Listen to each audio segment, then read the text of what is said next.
نستعين على المؤمنين والدين والصلاة والسلام على أشرف المرسلين وعلى آله وصحبه أجمعين ومن تبعهم بإحسان إلى يوم الدين عدد خلقه وعلى رضا نفسه وزنة عرشه ومداد كلماته كما يحب ربنا ويرضى حمدا كثيرا طيبا مباركا فيه وليلة نعمة وكافئ مزيدا ويا ربنا لك الحمد كما ينبغي لجلال وجهك وعظيم سلطانك. سبحانك لا علم لنا إلا ما علمتنا إنك أنت العليم الحكيم. سبحانك لا علم لنا إلا ما علمتنا إنك أنت العليم الحكيم. سبحانك لا علم لنا إلا ما علمتنا إنك أنت العليم الحكيم. ربنا انفعنا ما علمتنا رب علمنا الذي ينفعنا رب فقهنا وفقه أهلنا وأحبابنا وجميع المسلمين والمسلمات برحمتك يا أرحم الراحمين. اللهم فقهنا في الدين وعلمنا التأويل وافتح علينا حكمتك وانشر علينا من خزائن رحمتك يا أرحم الراحمين. ونعوذ بك من علم لا ينفع ومن قلب لا يخشع ومن نفس لا تشبع ومن دعوة لا يستجاب لها يا أكرم الأكرمين. وصلى الله على محمد وعلى آله وصحبه وسلم. الحمد لله رب العالمين. الحمد لله رب العالمين. Menghormati ilah dan segala yang berhikmah di rumah Allah ini surah Al-Ibrah ya. Semua hadirin puasa serta muslimin muslimat ya Allah sekalian. Alhamdulillah saat ini kita berjumpa dalam kuliah maghrib ya, yang selalu kita berjumpa dalam kuliah subuh. Tajuk kita malam ini berinteraksi dengan kalam Allah. Tapi ini tidak lari dari kisah salihin sebenarnya ya. Macam mana orang saleh itu berinteraksi dengan kalamullah. Macam mana orang berinteraksi dengan Al-Quran. Al-Quran kalau kita tidak baca saja, berarti kita cuek terhadap diri kita. Kalau kita tidak baca Quran, cuek terhadap Allah, cuek terhadap kitab Allah, cuek terhadap diri sendiri. Kalau orang itu tak baca Quran, berarti dia sibuk dengan benda lain yang tidak akan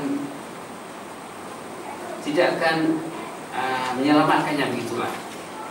Orang yang tidak baca Quran berarti dia artinya diisi oleh benda lain, benda yang dikatakan dalam kitab-kitab ulama.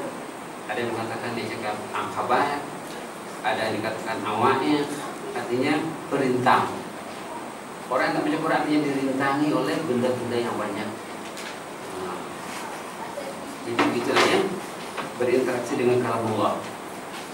Yang ini seorang kita di sini seorang hamba saleh yang banyak disebut dalam sejarah, namanya Muhammad bin Al-Munkadir. Muhammad bin Al-Munkadir. Memang banyak disebutnya, disebut dalam karya ulama, dalam Al-Mudi, dalam Minhajul Qasidin, dalam karya-karya lain juga tentang Muhammad bin Al-Munkadir ini. Dia berjuang, katanya berkumpul-kumpul mati-matian selama 40 tahun mujahadah. Muhammad bin Al-Munkadir 40 tahun mujahadah, nak mendidik nafsunya, jiwanya, hatinya. Barulah jinak 40 tahun. Nanti kan kita ikuti ya. Ulama ini yaitu Muhammad bin Al-Munkadir adalah contoh teladan yang baik dalam hal keyakinan dan keimanannya. Berinteraksi orang itu kepada kitab Allah menunjukkan imannya. Kalau dia memberi peruntukan yang masal untuk kitab Allah berarti imannya mantap lah ya. Tapi kalau tak dibaca Quran, malam Jumat pun tidak, Jumat pun tidak, hari lain pun apa lagi, maknanya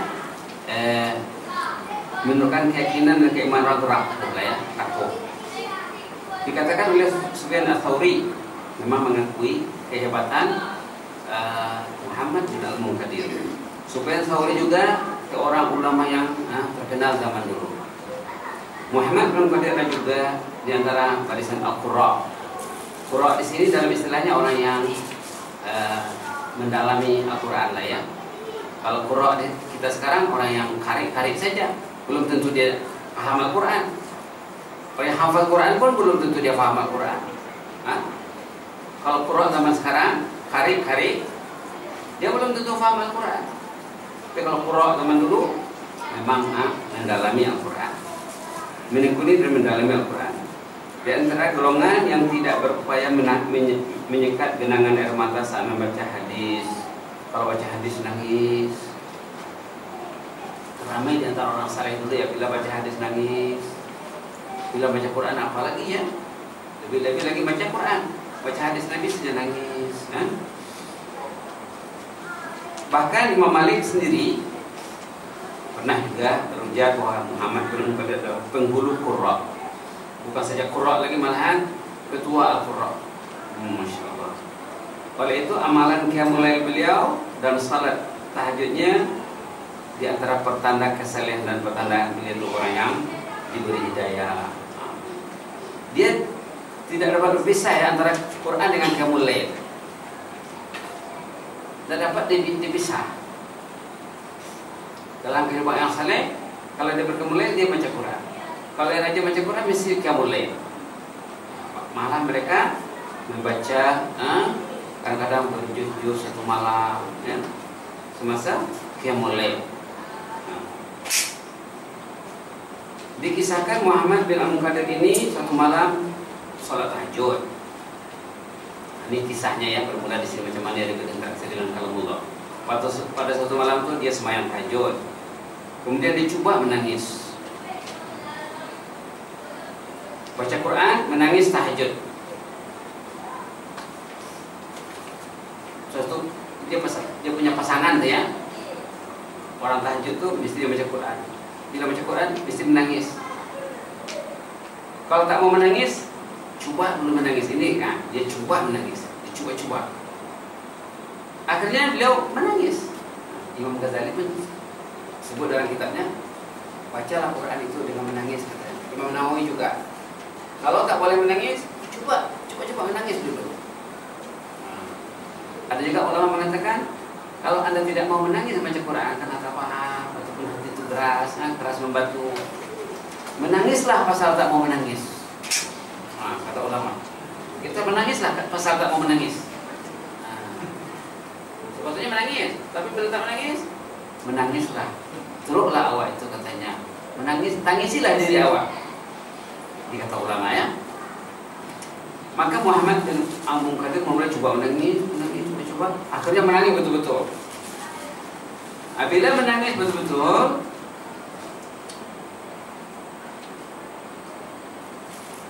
keluarganya risau. Tak pernah macam itu. Diajak orang yang bercakap, tak keluar suaranya. Lantas ahli keluarga malam hari itu pergi jumpa seorang ulama, tuan guru yang lebih hebat daripada Muhammad bin Al-Munkadir lagi, atasan dia, bernama Abu Hazim Al-A'raj. Malam-malam pukul 3 mungkin 3:30 mungkin pukul 4, pergilah keluarganya ke rumah tuan guru Abu Hazim Al-A'raj mengadukan perihal Muhammad bin Al-Munkadir yang menangis. Bila ditanya kenapa menangis, tak keluar suaranya. Datanglah Muhammad bin Abu Hazim Al-A'raj. Bila dipanggil, datanglah ke rumah Muhammad bin Al-Munkadir. Ditanyalah, kenapa Anda menangis? Cerita singkatnya ada dua bukunya, ada buku Arabnya di sini, Majalis Imaniyah tajuknya. Kenapa Anda menangis? Membuat keluarga Anda susah malam hari ini. Paksa mereka datang ke rumah saya untuk merawat Anda. Kira-kira begitulah maksudnya. Apa dijawab? Tadi saya baca Al-Quran. Ditanya oleh Abu Hazim. Abu Hazim ini juga tokoh yang banyak disebut dalam sejarah ya. Abu Hazim Al-A'raj ini banyak kisah tentang dia. Ini tokoh-tokoh yang terkenal zaman dulu semua ini. Katanya, apa yang Anda baca itu? Nah, dia cakap, saya membaca ayat dalam surah Az-Zumar, wa badalahum minallahi ma lam yakunu yahtasibun. Wa badalahum minallahi ma lam yakunu yahtasibun. Ayat 47 ya. Muka surat 463 di sini. Wa badalahum minallahi ma lam yakunu yahtasibun. Ini yang menyentuh hatinya. Sentuhan ayat inilah yang membuat dia menangis dengan dahsyat. Ini penghujung ayat ya. Penghujung ayat. Kalau awal ayatnya, walau anna lil ladzina zalamu ma fil ardi jami'an wa mithluhu ma'ahu laftadaw bihi min su'il 'adzabi yaumal qiyamah wa badalahum min Allahi ma lam yakunu yahtasibun. Ayat ini menceritakan perihal hari kiamat. Menceritakan perihal hari kiamat. Terjemahannya sudah dibuat di sini secara ringkas.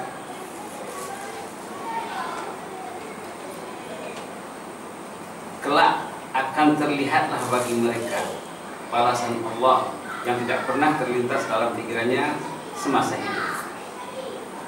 Bila kita sudah bertemu dengan hari kiamat, ada pada masa nampaklah benda-benda yang aneh yang tidak pernah terlintas di pikiran. Nampak istrinya, nampak suaminya, nampak anaknya, nampak jirannya, nampak ahli keluarganya, bermimpi dengan rakyat, semua bergaduh di sana. Nampak sholatnya tak betul, sholatnya main-main, agamanya tak betul. Nampak sebenarnya hakikat yang sebenarnya yang dia beragama itu macam main-main saja.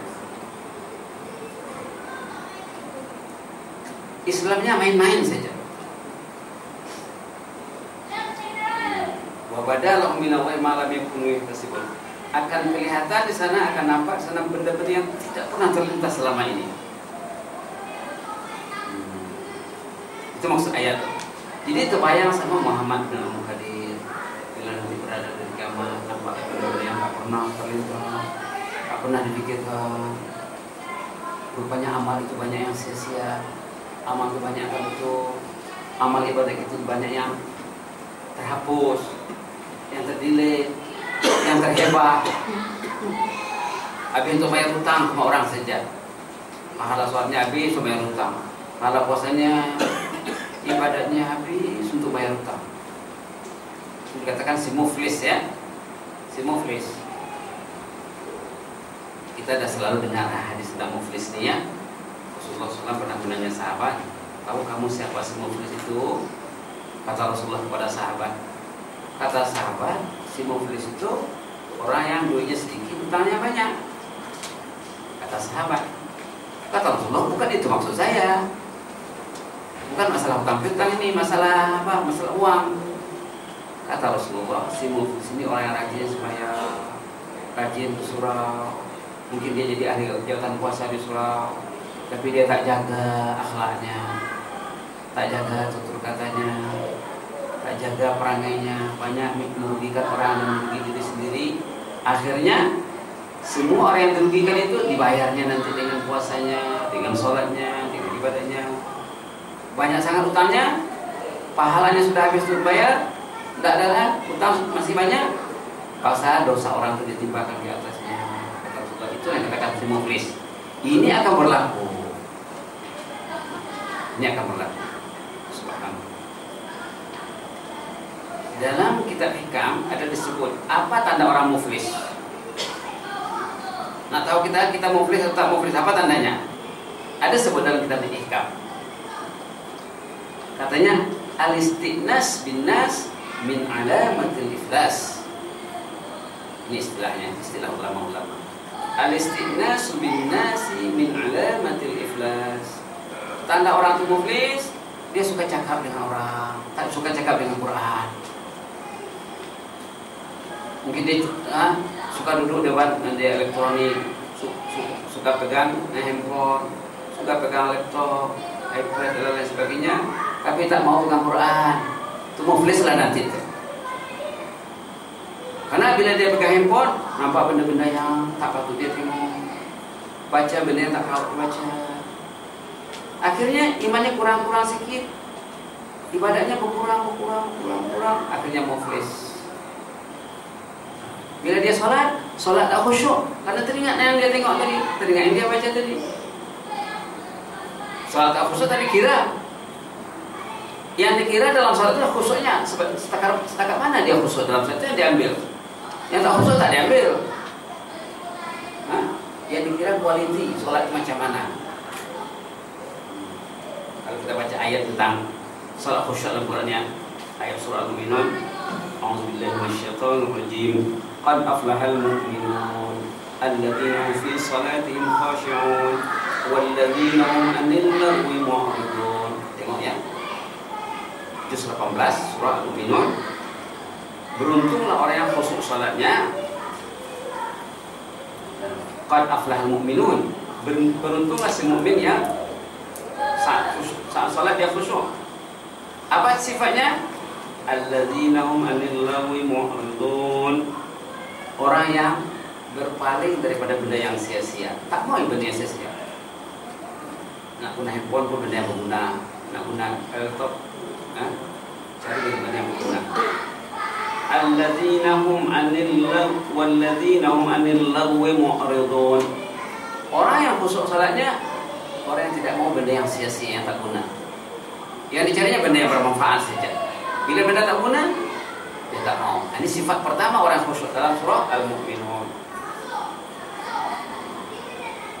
Kalau nak bincang ni semuanya nanti mungkin satu kuliah subuh ya tentang surah khusyuk dalam surah Al-Mu'minun. Ini dia banyak. Dia sampai 10, 11 sampai 11 ayat. Ayat 1 hingga 11 cerita orang yang khusyuk salatnya. Inilah yang membuat Muhammad bin Al-Munkadir itu menangis. Wa badalahum min awwal ma lam yakunu yahtasibun. Nampaklah nanti di akhirat itu benda yang tidak terlintas. Suaminya mendatangkan masalah bagi istrinya, istrinya bermasalah sama suaminya, mak bapak bermasalah untuk anaknya, jaga baik-baik, tak didik baik-baik. Bapak tak baca Quran, mak tak baca Quran, satu rumah tak baca Quran. Jangankan sholat tahajud lagi ya. Jangankan sholat tahajud, baca Quran tak baca. Kalau Quran tak baca memang susah nak tahajud. Sudah, padahal sholat tahajud itu termasuk sifat-sifat ahlul jannah yang disebut dalam Quran. Banyak Quran menyorot tentang pentingnya sholat tahajud. Macam mana orang tu nak selesai sholat tahajud, habis memang sholat tahajud, apalagi malam di malam Jumat ya. Dia kena berjinak-jinak dengan Al-Quran dulu. Quran masuk hati dulu. Quran diinstal di hatinya dulu. Kalau Quran tidak, buat installation di hatinya, yang lain akan masuk. Hati tak mau kosong. Macam cawan ni, tak mau kosong. Bila Quran tak masuk, masuk benda lain. Benda lain itu senang masuknya. Quran susah nak masuk. Muhammad bin Al-Qadir di bawah nanti ada ceritanya 40 tahun bermujahadah, berusaha dengan gigih. Setelah bercerita, setelah Al-Munkadir bercerita kepada Abu Hazim, Tuan Guru Natani, dia menangis disebabkan sepotong ayat dalam surah Az-Zumar ayat 47, wa badalahum minallahi ma lam yakunu yahtasibun. Tuan Guru pun tersentuh pula hatinya. Akhirnya menangis kedua-duanya di situ. Menangis kedua-duanya. Walaupun ayat itu selalu dibaca, tapi mendengar komentar si Al-Munkadir, Tuan Guru yang hebat ini tersentuh hatinya, menangis kedua-duanya di situ. Akhirnya dalam ini disebut ya, ahli keluarganya macam pembelian lah, Tuan Guru, tadi Tuan Guru kami panggil di sini untuk menjinakkan hati Muhammad Al-Munkadir ini supaya tidak menangis lagi. Ternyata Tuan Guru juga menangis, membuat dia semakin menangis. Tadi Tuan Guru dipanggil untuk menyelesaikan masalah. Sekarang malah masalahnya bertambah. Betapa tidak katanya, selama ini saya baca ini saya tak terpikir. Dia orang tua, walaupun dia orang alim, walaupun dia hafal Quran, walaupun dia tahu tafsir, belum tentu setiap dia baca Quran itu ada sentuhan-sentuhan tertentu di hatinya. Kadang-kadang tak ada. Kadang mendengar orang mengaji baru ada sentuhannya. Inilah perihal khauf ya, yakni kerisauan dan perihal takut kepada Allah yang mengganggu keselesaan tidur golongan arifin. Khauf karena ada. Khauf, perasaan takut karena ada. Takut kalau tak membaca Quran, karena ada itu. Kalau tidak, takkan baca Quran. Karena ada rasa takut di hati kita. Bila saya tak baca Quran ini, berarti Allah marah sama saya ini. Karena ada tuh. Bila istri tak baca Quran, berarti Allah marah sama istri. Bila suami istri tak baca Quran, dua-dua kena marah sama Allah. Bila anak juga tak baca Quran, berarti satu rumah kena marah sama Allah. Takut kita, risau kita. Ini banyak cerita tentang ini ya. Ada seorang, dulu dah pernah sebut juga barangkali, ada seorang hamba Allah saleh, kawan-kawannya datang melawat dan berziarah ke rumahnya di pagi hari. Ditemuinya orang ini sedang menangis di rumahnya. Nangis.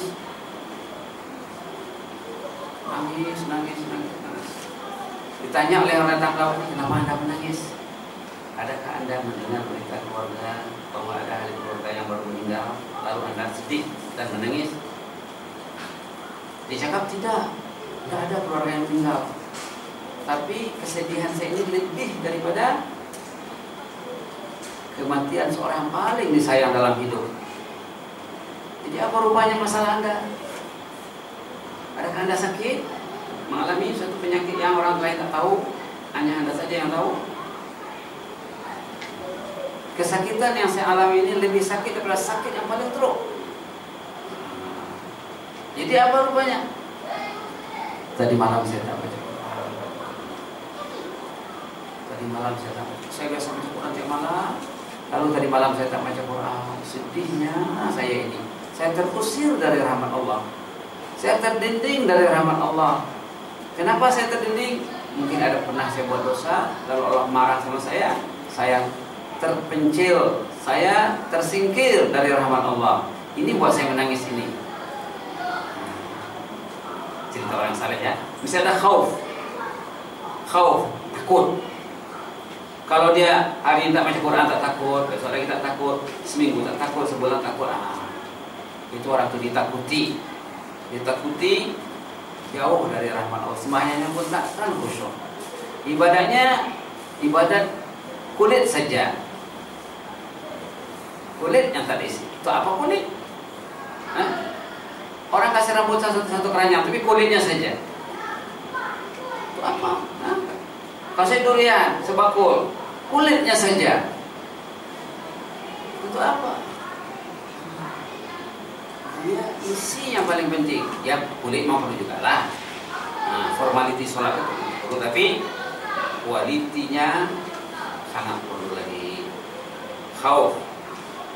Kalau kita baca Quran ya, kita kena belajar baca Quran. Bukan belajar baca bertajwid saja lagi ya. Belajar menghayati message kalamullah. Baca Fatihah saja contohnya dulu.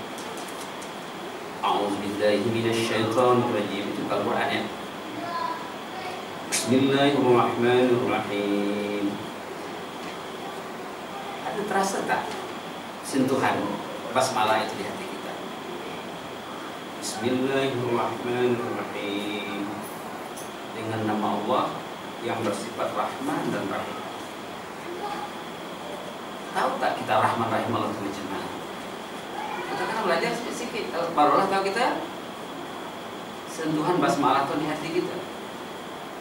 Dengan nama Allah yang bersifat Rahman dan Rahim. Rahman dan Rahim. Rahman Allah dikasihnya kita Quran. Kasih Quran di rumah. Mungkin di rumah kita itu lebih banyak Qurannya daripada orangnya. Mungkin orangnya 6 orang, Qurannya lebih 10. Barangkali lah. Itu kasih sayang Allah. Zaman dulu Quran belum disusun, belum dikumpul, tapi orang hari baca Quran. Dapat sikit baca, dapat sikit baca, dapat sikit baca. Apa aja sikit baca, dapat sikit baca. Sekarang sikit pun tak baca. Subhanallah, subhanallah. Tahu tak kita Rahman Rahim Allah? Rahman Rahim Allah dikasihnya surau. Rahman Rahim Allah tidak kena banjir di sini, tidak kena bencana alam. Tenang saja. Alhamdulillah. Ini Rahman Rahim Allah. Contohnya ya. Alhamdulillahirabbil alamin. Segala puji bagi Allah Rabbul alamin. Nah, Rabb ini kalau nak cerita panjang ceritanya. Rabb ini kalau nak cerita panjang kan masalahnya tuh. Jadi dia tak boleh diterjemahkan Tuhan seluruh sekalian alam ya. Macam basmalah juga tadi, Bismillahirrahmanirrahim, dengan nama Allah Maha Pengasih Maha Penyayang, tak boleh. Untuk peringkat tadika boleh lah, Raja 72, tapi lah levelnya dah orang dah mau sholat, mau ke surau, mau ke masjid, mau nak ceramah dengan nama Allah yang bersifat Rahman dan Rahim. Isti terjemahnya macam tu. Jadi terjemahnya ada peringkat-peringkat. Peringkat tadika okeylah dengan nama Allah Maha Pengasih Maha Penyayang. Pengasih itu dengan rahmat tidak sama. Penyayang itu dengan rahim 1% pun tak ada. Itu susahnya. Ini kajian. Bila kita dah paham Rahman, paham Rahim, bolehlah mungkin datang sentuhan hati kita bila kita menyebut Bismillahirrahmanirrahim. Ada sentuhan di hati kita. Kita kena belajar sedikit ya. Begitulah. Menurut ulama, setiap ayat Quran ini kalau kita baca,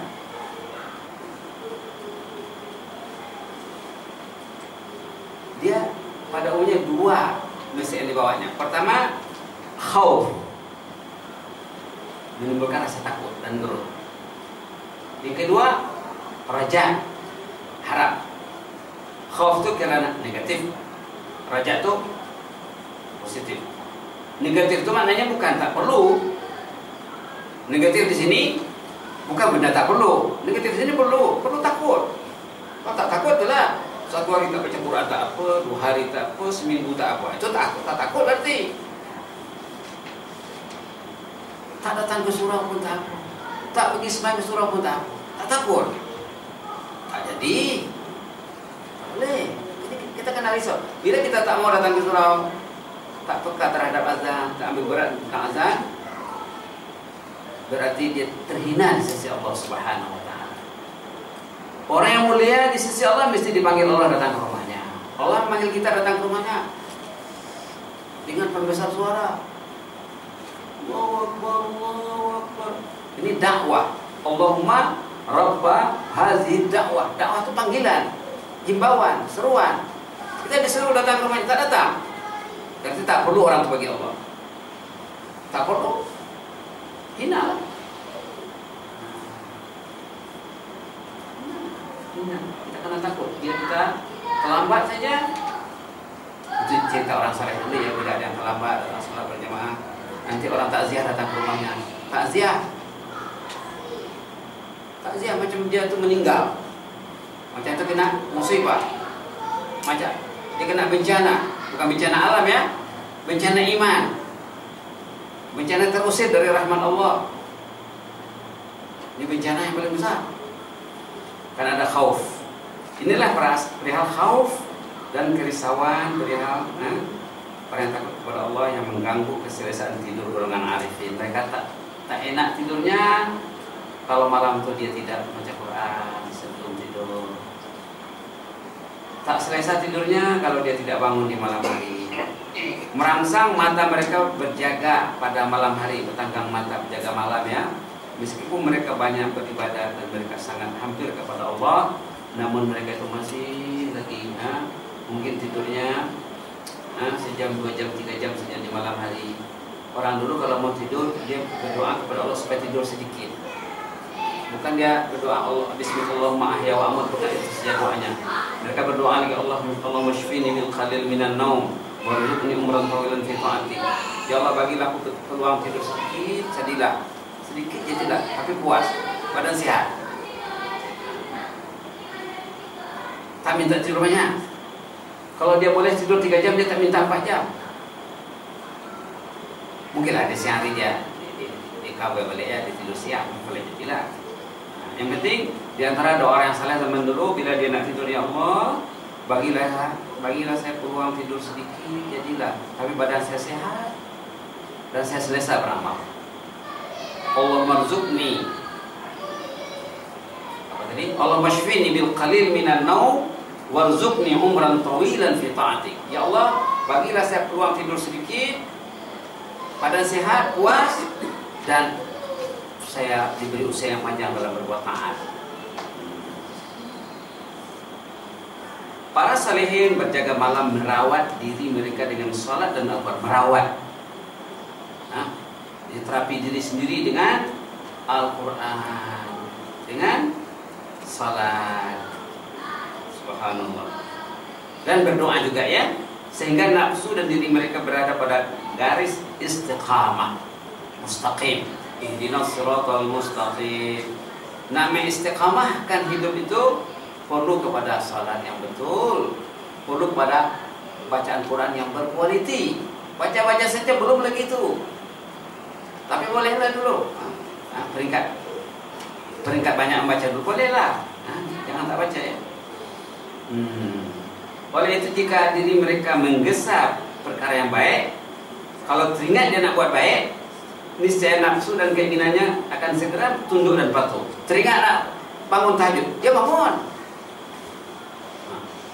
Teringat nak baca Quran, dia baca Quran. Semangat baca Quran. Teringat nak puasa sunat, dia puasa. Cepat dorongan nafsunya. Yang ingin itu nafsu ya, yang mau itu nafsu. Bila dia mau berbuat baik, itu nafsu mutmainnah. Bila nak buat jahat, bukan mutmainnah lagi. Sama ada nafsu al-ammarah ataupun nafsu al-lawamah. Orang saleh dulu bila teringat nak buat baik, cepat nafsunya memihak padanya. Bila nafsu tidak memihak kepada orang itu, berarti subhanallah, berarti itu terkena gejala-gejala ataupun bebanan kesan dosa. Karena menurut ulama termasuk kesan dosa, pengaruh negatif dosa dalam hidup orang itu susah nak buat baik,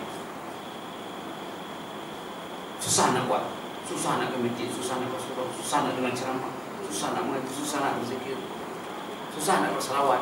Ini malam Jumat kita digalakkan berselawat banyak-banyak ya hari Jumat. Paling kurang kata ulama 300, minimum 300. Hari-hari lain 100 cukuplah. Tapi malam Jumat dengan Jumat minimum 300. Ada juga mengatakan di hari-hari lain 10 dah cukuplah yang tak berselawat. Rasulullah SAW. Muhammad bin Al-Munkadir sendiri pernah berucap ya, aku berjuang melawan nafsuku selama 40 tahun. Barulah nafsuku terbentuk dan terdidik menuju istiqamah. 40 tahun bermujahadah. 40 tahun bermujahadah. 40 tahun bermujahadah. Kita boleh ikuti dia ini. Contohnya kita beristighfar ataupun kita bertahlil. Tahlil saja ya. La ilaha illallah, satu zikir yang mudah, yang ringan. Kalau kita boleh membuatnya 1000 sehari, 1000 sehari, 1000 sehari, 1000 sehari, nanti 40 hari tengoklah kemajuannya hebat. La ilaha illallah. Kalau kita duduk 15 menit ke 20 menit satu hari dapat 1000. Lebih lagi 1000. Kalau 20 menit lebih 1000. Kalau kita boleh konsisten setiap hari 1000, setiap hari 1000, setiap 1000, dalam 40 hari nanti tengoklah perubahan hati kita sangat luar biasa.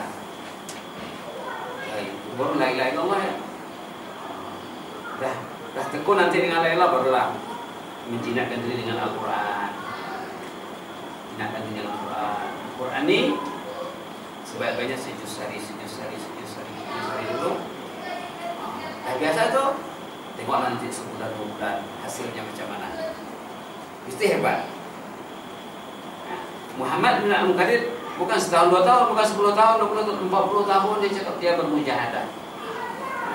Barulah boleh menangis waktu sholat tahajud. Beginilah perihal mereka bersama qiyamul lail yang merupakan ciri-ciri utama para salihin. Orang saleh mesti berqiyamul lail ya. Mesti berqiyamul lail. Qiyamul lail ini sebaik-baiknya dibuat bangun tidur. Kalau tak boleh bangun tidur, buat sebelum tidur dan sesudah isya. Kita boleh saja sembahyang witir, balik rumah sembahyang witir.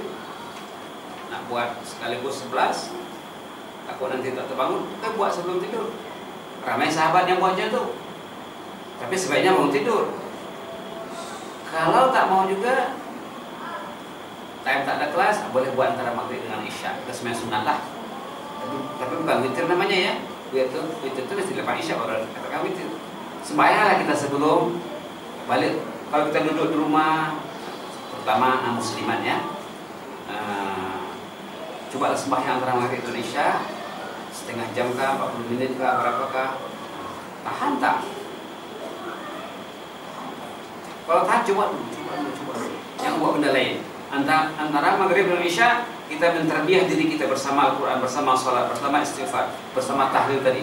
La ilaha, mungkin la ilaha kita duduk 15 menit untuk bertahlil. La ilaha illallah, la ilaha illallah, la ilaha illallah. Tengok jam, dah 15 menit, 10 menit buat benda lain pula. Coba antara maghrib dan isya tak ada benda lain yang dibuat.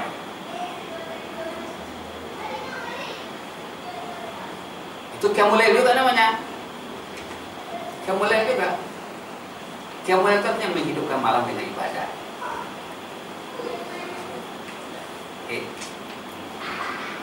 Beginilah perihal mereka bersama qiyamul lail yang merupakan ciri-ciri utama salihin, ya, orang saleh. Mereka bersimpu, bersujud menyembah Allah pada penghujung malam hingga subuh. Pada paginya, lebih buruknya ya. Pada pagi harinya mereka dilamun kerinduan yang mendalam. Bila ada selesai sembahyang tadi paginya, tahajud lagi, kurang cepat agaknya malam datang. Dengarlah ungkapan Waliullah Muhammad bin Al-Munkadir sendiri mengatakan, aku semasa berada pada malam hari perasaan dibalut kerisauan dan kecintaan yang mendalam. Pada subuhnya perasaanku masih dibalut kerinduan juga. Itu kata Muhammad bin Al-Munkadir. Beginilah perihal mereka, oleh itu menatap nur wajah mereka dapat menghidupkan hati. Kalau kita jumpa dengan orang saleh, tengok mukanya saja berubah rasanya. Belum lagi mendengar ungkapannya, melihat amalannya, memang yang mengubah semua penyakit hati. Ibnu Al-Majisun berkata, menatap wajah Muhammad bin Al-Munkadir mendatangkan manfaat yang besar terhadap diri. Ini orang-orang hebat semua ini ya. Begitulah perihal orang saleh. Di bawah ini ada kata-kata hikmah ditambahkan dari Hikam nih ya. Kata-kata Muhammad Syekh Zarruq rahimahullah. Apa dicakap di sini? Ada 5 poin di sini. Poin pertama, jika Anda mula berorientasi serba duniawi, memburu keduniaan, ini tandanya Allah menghina Anda. Kalau kita hanya mikirkan dunia saja, makan, minum, kerja, handphone, laptop, internet, itu aja surat kabar, berarti Allah sedang menghina Anda. Kata Muhammad Zarruq ya, Syekh Zarruq. Kedua, jika Anda sedang berorientasi dalam ubudiyah, dia mau baca Quran, dia mau baca la ilaha illallah, dia mau berzikir, mau salat, ubudiyah ya, itu tandanya Allah sedang menolong Anda.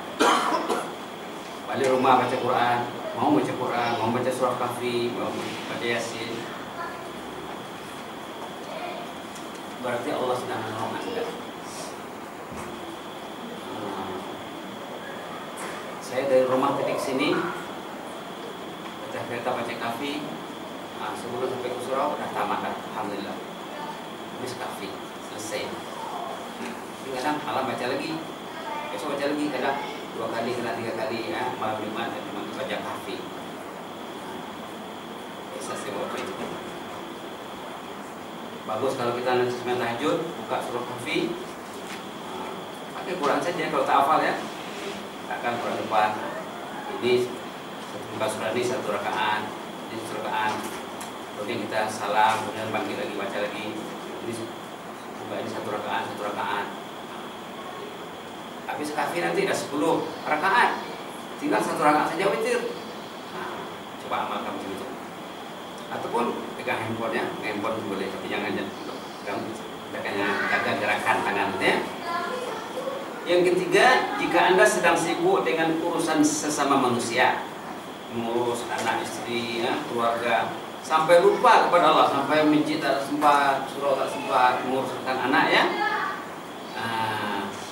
Ini tandanya Allah sedang berpaling dari diri Anda. Allah sedang berpaling dari Anda. Kata Syekh Zarruq. Yang ketiga, yang keempat, jika Anda dijauhkan dari rintangan-rintangan menuju kepada Allah, semua halangan dijauhkan Allah, disingkirkan Allah. Sesungguhnya Allah sedang mendidik budi pekerti kehambaan Anda. Sempat dia baca Quran, sempat dia baca Quran, sempat sembahyang sunat.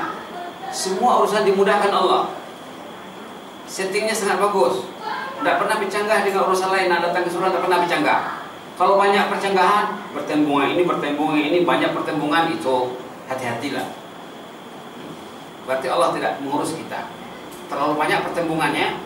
Tapi kalau sekali 2 kali bertembung, itu oke lah. Ini tidak, lebih banyak tak datang pada datang.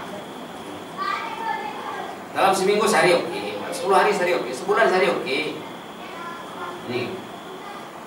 Yang kelima, jika Anda bergairah dalam munajat kepada Allah, mau sembahyang tahajud, itu tandanya Allah sedang mendekati Anda. Ada yang keenam ya. Yang keenam, jika Anda reda atas ketentuan Allah dan reda bersama Allah, tandanya Allah meridai Anda. 6 poin di sini ya. 6 poin di sini. Ini kata Syekh Zarruq dalam Syarah Hikam. Belakangnya zikir ringan ya. Biasanya kita lepas sholat berzikir tasbih, tahmid, tahlil. Tasbih, tahmid, takbir 33. Di dalam satu hadis kita boleh buat 10. Subhanallah, subhanallah, subhanallah, subhanallah, subhanallah, subhanallah, subhanallah, 10. Alhamdulillah, alhamdulillah, alhamdulillah, alhamdulillah, alhamdulillah, 10. Allahu akbar, Allahu akbar, Allahu akbar, 10. Kalau kita kesulitan masa, jangan tak buat. Kalau dapat 33, alhamdulillah. Tak dapat 33, buat 10. Nah, ini hadisnya. Suatu hari Rasulullah bercerita kepada sahabat, khaslatani aw khallatani la yuhafiz alaihima rajulun muslim illa dakhala jannah. Ada 2 amalan kata Rasulullah, kalau kita tekun melaksanakannya dapat surga itu. Saya buat tanyanya, mudahnya jalan ke surga. Huma yasir, yang 2 benda ini mudah, very easy. Yasir itu very easy. Wa may ya'mal bihi qalil, tapi sedikit orang yang buat. Walaupun ringan, easy, macam not easy pula. Sedikit orang yang buat kata Rasulullah. Yaitu tusabbih Allah 10, bertasbih 10, wa tahmadullah 10, bertahmid 10, wa tukabbirullah 10, bertakbir 10, fi duburi kulli salat, setiap selesai salat. 10. Fadzalika 150, jumlahnya 150 bil lisan, pada hitungan kita. Wa alfun wa khamsumiyah fil mizan, timbangannya 1500. Hitungan manusianya 150, hitungan Allah 1500. Karena 1 dikali 10. Tasbih subhanallah 10. Tahmid alhamdulillah 10. Takbir Allah Akbar 10. Ya 30 satu salat. Kalau 5 kali salat 150 pada hitungan manusia. Tapi hitungan Allah kali 10 lagi 1500. Itu maksudnya. Itu satu amalan ya. Bertasbih, bertahmid, bertakbir setiap salat. Tapi kalau macam maghrib kita boleh baca 33 itu oke lah. Kadang isya surah-surah kadang kalau ada ceramah dia tak ada takbir, tak ada tasbih, tak ada tahmid. Rugi lah. Paling kurang 10. Paling kurang minimum ya. Itu yang pertama. Yang kedua, mana tadi? Wa tusabbih salasa wa salasin, bertasbih 33, wa tahmadu salasa wa salasin, bertahmid alhamdulillah 33, wa tukabbir arba' wa salasin, takbirnya 43. Apa? La yadri ayyatuhunna apa wa salasun. Perawi hadis saya lupa lah mana yang 34, mana yang 33 katanya. Idza akhadha madja'ahu, saat mau tidur. Amalan kedua bertasbih 33, subhanallah, subhanallah, subhanallah, subhanallah. Bertakbir 33, Allah, alhamdulillah, alhamdulillah, alhamdulillah, alhamdulillah. Bertakbir 34. Allah Akbar, Allah Akbar, Allah Akbar. Sebelum tidur. Jumlahnya semua 100. 100 dalam hitungan kita, dalam perkiraan Allah berapa? 1000 alf. Nah, dicekap filyo alfun fil mizan ya. Mi'ah bil lisan katanya. Dalam hitungan kitanya 100. Wa alfun fil mizan. Di mizan dihitung ditimbang nanti jadi 1000. Jadi jumlah semuanya alfaini wa khams mi'ah. 2500. Dari sini saja ya sudah ada 2500 poin. Nah, kalau ditimbang dengan dosa katanya, ada orang sampai buat 2500 dosa satu hari. Mana ada? Mungkin dosanya 10, 20, 15, 17. Ditimbang dengan 2500, kata Rasulullah, mestilah dapat surga. Nah, ini maksudnya. Ini maksudnya. Qalu, ada sahabat yang bertanya, ya Rasulullah, kaifa huma yasir? Macam mana amal ini very easy? Wa may ya'mal bihi maqalir, tapi sedikit orang buat, macam mana boleh jadi itu? Kata Rasulullah, orang itu digoda syaitan. Bila selesai sholat, tak sempat, 10 pun tak sempat.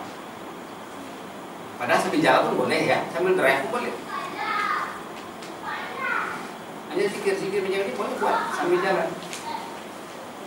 Lalu datang syaitan waktu dia selesai masalah, katanya wa yuzakkiru hajataka tadi, diingatkannya, dirintanginya dengan hajat ini, ini macam-macam, dia bisikan setan. Fa yaqumu wa la yaquluha, lalu dia bangkit tanpa membacanya. Nah, tidur itu juga kadang sibuk sama ngantuk. Jangan dulu rebah dulu, duduk dulu sekejap. Subhanallah, subhanallah, subhanallah, 33. Alhamdulillah, alhamdulillah, alhamdulillah. 34 kena 100. Nah, tidurlah. Kalau udah rebah nanti tak sempat. Nah, takut tak sempat ya. Jangan rebah dulu. Duduk tak kursi kah? Yang sebagai bapaknya berwudu ada di belakang. Katanya di belakang. Nah, kita bacalah doa-doa tidur yang biasa tuh 3 qul, tertibkan, 1 semua badan. Kemudian baca doa. Bismillahirrahmanirrahim, baca ayat kursi, baca amanah Rasulullah. Nah, kalau mau baca, itu kata Syekh Zaruk tadi, tandanya Allah sedang menolong Anda. Kata di sebelah tadi kan cakap, tandanya Allah sedang menolong Anda, tandanya Allah sedang mendekati Anda. Tapi kalau tak mau, padahal amalan itu ringan saja, tapi tak mau buat, berarti Allah tak tolong dia. Bila Allah tak tolong, berarti setan lah yang mendampingi orang itu. Begitulah ya, amalan ringan, jangan kita lupa tentang tasbih tadi ya. Jumlahnya semua 290, tapi pada sisi Allah setiap amalan itu paling kurang satu kebajikan dikasihnya 10 ganda. Satu kebajikan 10 ganda. Jadi yang 250 menjadi 2500. Belum lagi zikir-zikir yang lain, belum lagi bacaan Qur'annya. Ini baru dari kira dari satu amalan ini saja yang amalannya simpel, yang ringan. Belum lagi kita beristighfar, belum lagi berselawat, belum lagi tasbih, yang lain-lain itu subhanallah, alhamdulillah, wa la ilaha illallah. Belum lagi subhanallah bihamdihi, subhanallah azim, adada khalqihi wa ridha nafsihi, zinata arsyih wa midada kalimatihi. Itu lagi hebat ya, lagi hebat. Insyaallah lain kali nanti. Beginilah ya. Kita karena selalu belajar dari kisah para saleh, kita karena selalu belajar daripada hadis Rasulullah, macam mana Rasulullah membimbing, macam mana orang saleh mendidik dirinya, mendidik jiwanya, mendidik nafsunya. Nafsu itu kita punya sebenarnya, nafsu kita, tapi kita tak boleh mendidik. Itu maka dikatakan dalam hadis, musuh kamu yang paling berbahaya adalah nafsu kamu sendiri, katanya. Musuh setan itu kalau nafsunya baik, setan tak dekat. nafsunya terdidik, nafsu mutmainnah, setan tak berani dekat. Kenapa setan itu mendekat? Karena nafsunya belum dididik lagi. Jadi itulah usaha kita yang paling penting, mendidik nafsu. Macam mana nak mendidik nafsu? Itulah tadi sholat, baca Quran, berzikir. Kalau boleh kita amalkan ya, zikir dengan seperti yang saya cakap tadi, bertahlil saja. La ilaha illallah, la ilaha illallah. Yang baca Quran dulu, kalau baca Quran susah, tahlil saja dulu. Ataupun tasbih, subhanallah wa bihamdihi, subhanallah wa bihamdihi, subhanallah wa bihamdihi, subhanallah wa bihamdihi, subhanallah wa bihamdihi, subhanallah wa bihamdihi, subhanallah wa bihamdihi, subhanallah wa bihamdihi, subhanallah wa bihamdihi.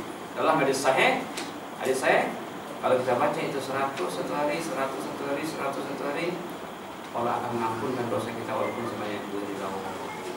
Ini menjelek dosa. Ini masalah yang paling serius yang dihadapi oleh orang Islam, orang mukmin, masalah dosa. Masalah dosa sebenarnya. Bebanan dosa, impitan dosa, kekangan dosa, belenggu dosa. Orang yang banyak dosa dia macam dibelenggu, dia macam dihimpit, dia macam dikekang, dia macam diikat, dia macam dipenjara. Ini banyak dibahas oleh ulama yang menekuni bidang-bidang dosa ini lah ya.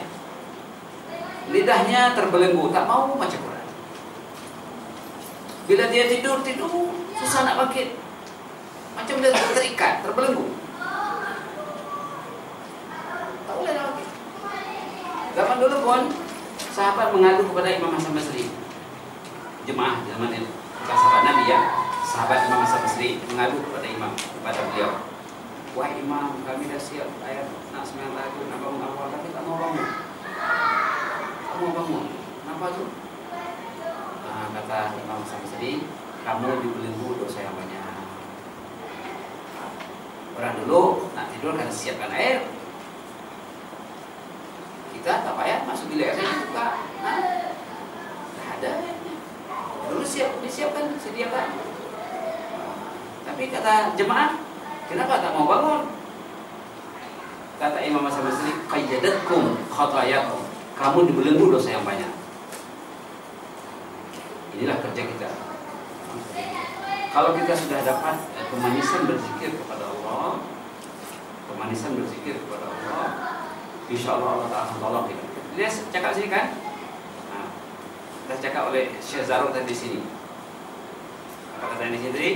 Poin yang keberapa? Poin yang keempat boleh. Poin yang keempat. Poin yang kedua boleh juga. Poin yang kedua, jika Anda sedang berorientasi dalam ubudiyah, mau beribadat, ubudiyah ibadat ya, itu tanda Allah sedang menolong Anda. Yang pertama itu negatif, ya. Yang kedua positif. Yang ketiga negatif. Yang keempat positif. Yang keempatnya, jika Anda dijauhkan dari rintangan-rintangan menuju kepada Allah. Rintangan itu disingkirkan Allah. Allah menolong kita untuk menyingkirkan rintangan. Sungguhnya Allah sedang mendidik budi pekerti Anda. Poin kelima pun bagus. Jika Anda bergairah dalam bermunajat kepadanya, kepada Allah, tandanya Allah sedang mendekati Anda. Jadi ada banyak yang positif di sini ya. Mudah-mudahan itu Allah selalu memberi kita rahmat. Amin ya rabbal alamin. Boleh juga kita doakan di Muhammad bin Abdul Hakim, Abu Hazim Al-Awad, Abu Hazim ulama jamaah semua ini.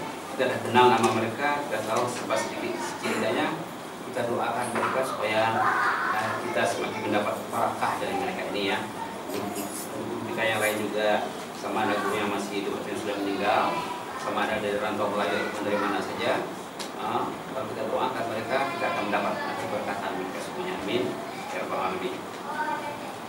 Kalau itu tidak Aisyah, Aisyah, insyaallah. Jadi kita tutuplah dengan tasbih kafarah dan surah Al-Asr. Subhanallah wa bihamdihi, asyhadu an la ilaha illa anta, astaghfiruka wa atubu ilaik. Subhanallah wa bihamdihi, asyhadu an la ilaha illa anta, astaghfiruka wa atubu ilaik. Subhanallah wa bihamdihi, asyhadu an la ilaha illa anta, astaghfiruka wa atubu ilaik. A'udzu billahi minasyaitonir rajim. Bismillahirrahmanirrahim. Wal 'ashr, innal insana lafi khusr, illa alladhina amanu wa 'amilus solihati wa tawassaw bil haqqi wa tawassaw bis sabr. Assalamualaikum warahmatullahi wabarakatuh.